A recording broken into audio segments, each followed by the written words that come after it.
Peristiwa cuaca buruk berupa hujan deras dengan disertai dengan angin kencang seperti saat ini yang berlangsung di Bojonegoro dalam beberapa hari terakhir mengakibatkan sejumlah pohon tumbang lantaran tak kuat menahan kencangnya hembusan angin.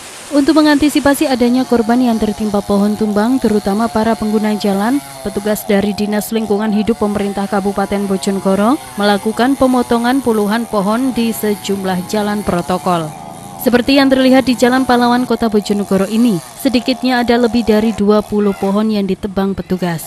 Selain Jalan Pahlawan, pemotongan juga dilakukan di Jalan Mas Tumapel dan Jalan Imam Bonjol.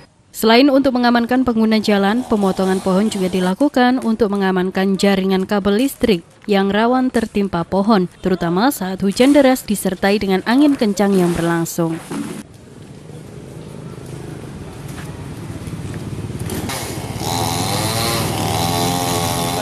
Kemarin.